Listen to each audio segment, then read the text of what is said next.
Okay, so I got my controller, the game's loaded up. Let's play some Thor God of Thunder.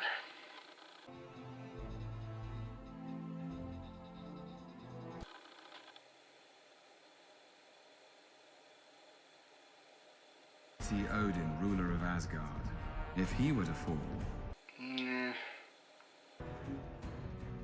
When you're ready. Ugh.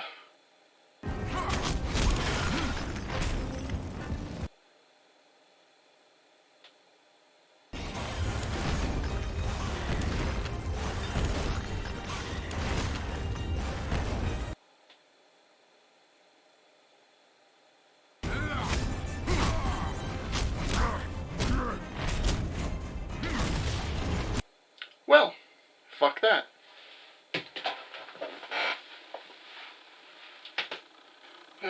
Well, Cap, looks like it's just you and me to the end of the line, pal.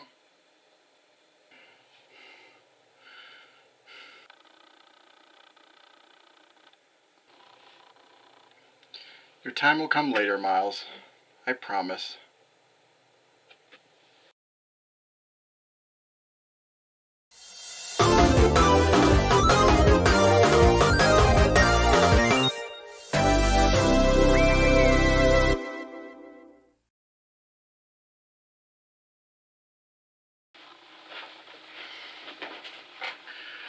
I couldn't find my Captain America shirt, so this'll have to do for now. Anyway, how's it going, everyone? And welcome back. So yeah, we're back with the next superhero game, and the people have spoken. I figured Spider-Man Miles Morales would be an easy win for sure, and I sure as hell wasn't expecting Thor to get more than 0 votes. Anyway, with that gone over, let's get into the video proper. The Sentinel of Liberty himself, Captain America. I find it ironic as a member of the Great White North, Canada, that I am a huge fan of this guy. I will admit it's mostly from the movies, but I do have my memories with things like the first Marvel Ultimate Alliance and the Ultimate Avengers movie. Man, I had a great childhood. So just like with Iron Man, this game was part of the Sega Marvel deal back in the early 2010s, which also included the first 2 Iron Man games, The Incredible Hulk and Thor God of Thunder. I remember when they were sharing screenshots of this game showing Cap off in his classic suit. I thought it was going to be a standalone experience, only to find out that it was just a tie-in for the upcoming movie that same year. In the developer chair this time is Next Level Games, who I knew personally just from Spider-Man Friend or Foe alone. They're probably best known, however, for the Mario Striker series and the later entries of Luigi's Mansion. The game would release in July of 2011, and I had a chance encounter with this title at an EB Games once, but for some reason I didn't get it at the time, and I kinda regret it, honestly. Since then, the game has skyrocketed in price, and I managed to find a copy on eBay for about $40, which I guess makes me the lucky one. For this review, I'm sticking with that same Xbox 360 copy.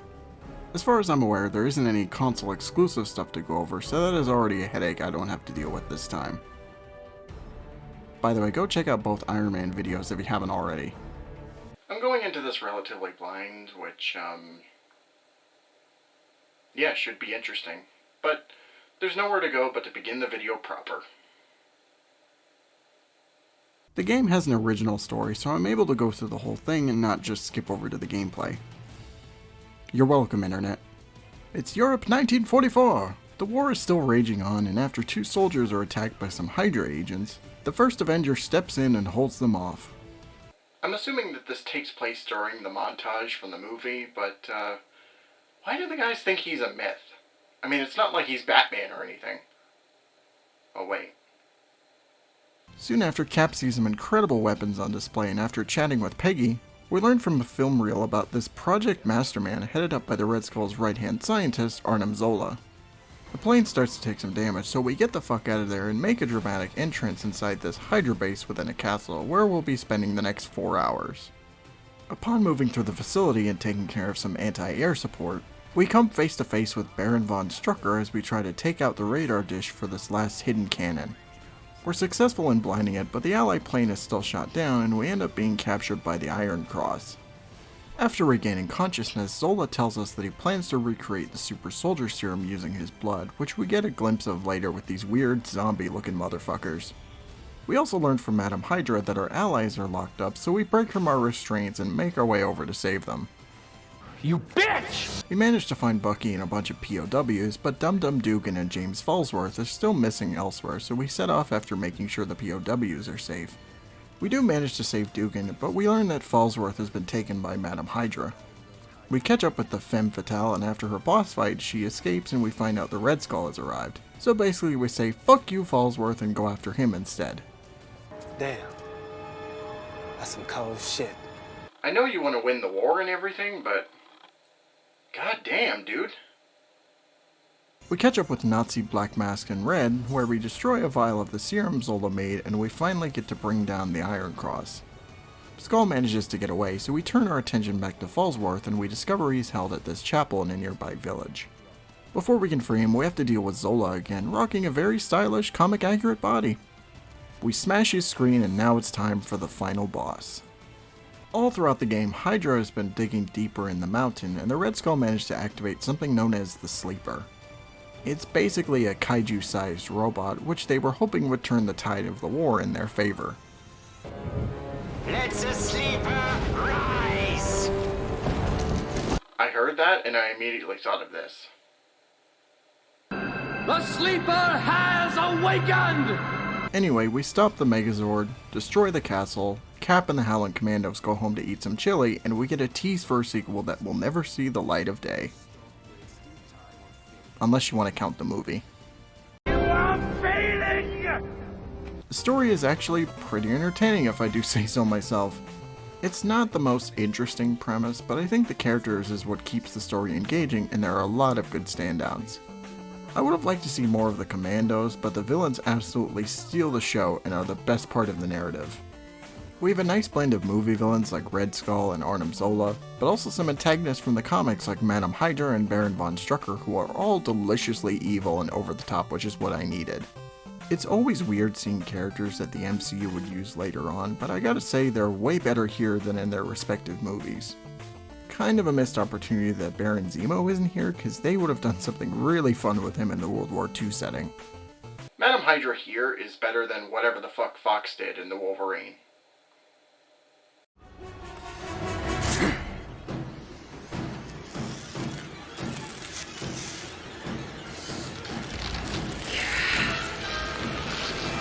We got some returning castmates from the movie, including Sebastian Stan, Haley Atwell, and Neil McDonough just for example. Not to mention the man himself, Chris Evans, as Steve Rogers. Compared to the other Marvel movie leads in the other games, he actually tries to put some effort in. He's very stern and authoritative as Cap should be, but sometimes he can slip into a bored, sleepwalking tone. It doesn't happen often, but it's noticeable. In short, I had a really good time going through the story, and I enjoyed it a lot more than I thought I would. I even played the whole game in one sitting, which I wasn't planning to do. I was just having so much fun and I couldn't put the controller down. You know you have a fun game when I don't want to turn the console off. Okay, now let's get into the gameplay. Let's begin with combat since it's pretty much the main draw of the game. X is your strike and you can grab with Y. When you get the necessary upgrade, B becomes a counter, and to dodge you hit the A button. When it comes to defensive options, you can hold left bumper to block attacks, and when you time it perfectly you can deflect things like bullets. Captain America has a mighty shield, and of course you can hurl it around. You can either throw it manually by holding the left trigger and pressing the right trigger, or by tapping RT, which is great for stunning enemies from a distance. You can even lock on to multiple enemies and watch the shield decimate people, and that is fun to try out. Under your health are these 4 focus bars. By holding RB and pressing certain face buttons, you can use those bars to deal some devastating moves on your opponents. With X you use 1 bar to deal a heavy damage move. I usually save this for the bigger threats, but it is satisfying doing a one-hit KO on the small fries. With Y you can take control of a thug and use this gun to attack his teammates. This costs 2 bars and I didn't really use this unless it was under the right circumstance. Lastly, with 4 bars and A, Cap goes into a full MK vs DC rage mode and just one-shots everybody. Again, didn't find myself using this unless I just said fuck it and wanted to end the fight quickly. There's another move you can use RB with that doesn't cost any bars, which is a ground takedown, and I found myself using this a lot also. Overall, I like the focus bar concept. These are fun to pull off and I always get a kick out of using each one. My favorite to abuse has to be the one bar move, just so I can see Cap lay the smackdown on some Nazi scum. I guess on that note, combat was quite enjoyable and something I also wasn't expecting to have a lot of fun with. I never dreaded moving on to the next fight just because I always liked trying out all my moves and seeing how much I could experiment with during the encounter. It's no secret that this game is an Arkham Asylum clone, but that never bothered me because this game tried some different things and I think they succeeded. Unlike the Amazing Spider-Man games, which is just Arkham, but worse.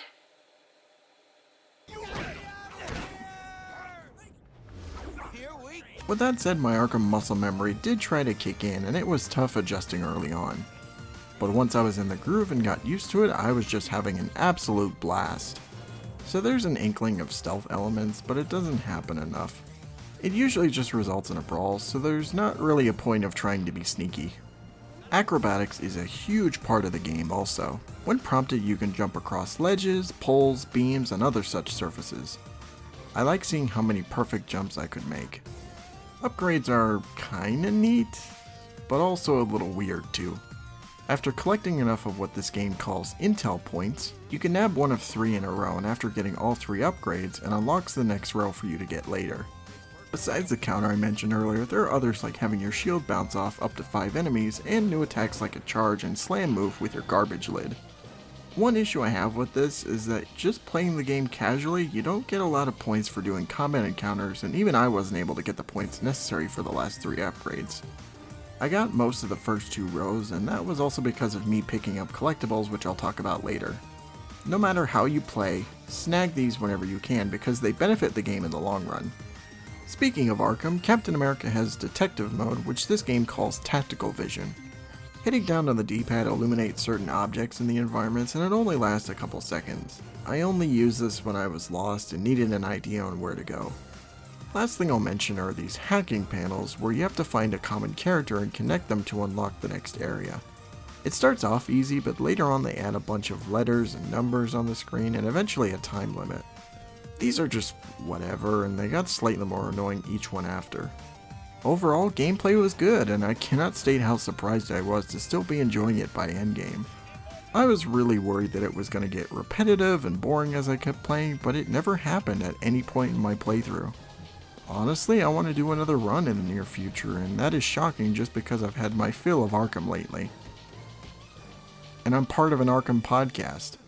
Just like the Insomniac Spider-Man games, the elements are all there, but they do just enough to make it its own. Now on to the other stuff, and there's definitely some things to showcase. There's 17 chapters of the story, including a prologue. I know that sounds like a lot, but each chapter is about 10 minutes, so you'll breeze through them in no time. Most of what you'll be doing throughout is just foiling whatever scheme or device Hydra has brewing up to take you and the allies down.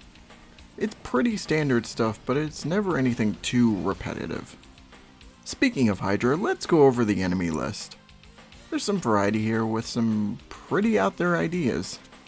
First are the grunts, which have tasers and are your standard fodder. Next are Spartans who have shields of their own and need to be stunned before you can take them out. After that are Wardens, who are big and have claws that can grab you. Just give them the old crippling strike and they become more manageable. Scourgers are big as well and can shoot missiles at you, but like the last ones, just use one of the focus bars to help you out.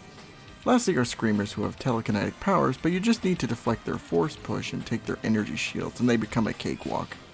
It's a nice small blend of enemy types who I always look forward to smashing their faces in.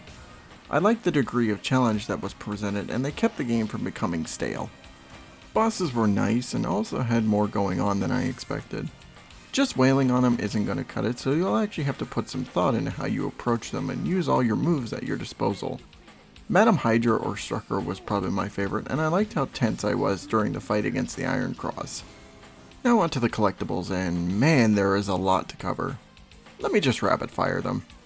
So we have dossiers, which can be just one file or a briefcase, film reels, schematics, not to mention gold Falcon statues, stains, helmets, Falcon cowl and gloves, cameo ornaments, virginal statuettes, ceramic eggs. Walnuts, peanuts, pineapple smells, grapes, melons, oranges, and coconut shells. Oh yeah! There is a shit ton of stuff to nab, and I recommend grabbing whatever you see.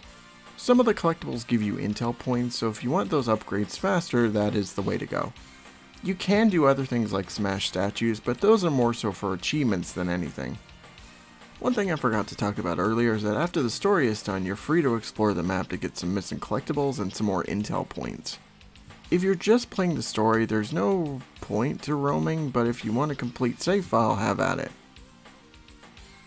Yeah, I'll do it later. Let's get into some extras.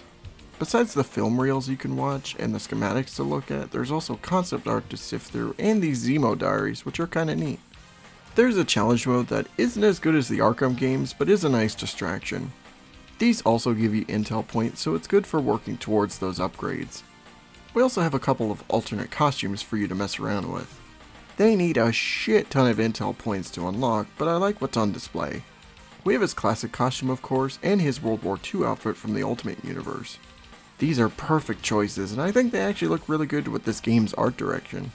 I wish this game had a mission select or some kind of New Game Plus mode, because I would have loved to see these costumes for certain cutscenes. Graphics are okay for the most part. Out of the other MCU games, this is the best looking by far, but it ain't winning awards anytime soon. The music by Bill Brown is pretty good. Enough said. I can't recall any tracks off the top of my head, but what did play really added to my enjoyment of the story, and I commend that. So before we finish the video off, I need to talk about my base issue with this game, and it is such a glaring one. The frame rate. This is absolutely abysmal, and it was the one thing that took me out of the entire experience. In actual gameplay, it's bad but still manageable, but the cutscenes are just tanking themselves, and I got worried my Xbox was just going to spontaneously combust. Whatever engine they had this game running on was obviously the wrong choice, and I'm a little upset there isn't a PC version to see how this game would look at 60 FPS. I would still recommend you play this game, but be ready for the shit to chug at every second. Now with all that covered, it's time to get into my final thoughts for this game. Just play it. Captain America Super Soldier is just a fun time, and if you look past the fact that it's an Arkham clone that runs at 15 FPS, you're in for a pleasant experience. The story is pretty good for its simple premise, the gameplay is all kinds of satisfying, and there's a ton of extra content if that's your kind of thing. Besides the frame rate, some other minor grievances I have is the amount of collectibles, intel points having such small increments, Cap being a little stiff to move around, and the camera being a bit bothersome in some situations. Otherwise, the game is still plenty enjoyable and something I would want to play again real soon. After years of people saying that this was the best MCU game tie-in, I can finally say that I wholeheartedly agree, and if you're going to play any of them, this is the one to pick up. The game is a little hard to come by for a good price, but if you happen to find it for under $30, do me a favor and get it. This Star-Spangled Man had a plan, and it was a good one. Man, after playing this, I really want to watch the first Avenger again. I think besides the first Iron Man movie, it's probably my favorite Phase 1 MCU movie, so I think it's definitely due for a rewatch. I'm also really looking forward to that 1943 game that Skydance is working on. Hopefully it doesn't disappoint. Until then, we got other games to cover, so join me next time as I take a look at Teen Titans for the Nintendo GameCube. With that said, I hope you all have a great night, thank you all so much for watching, and take care of yourselves.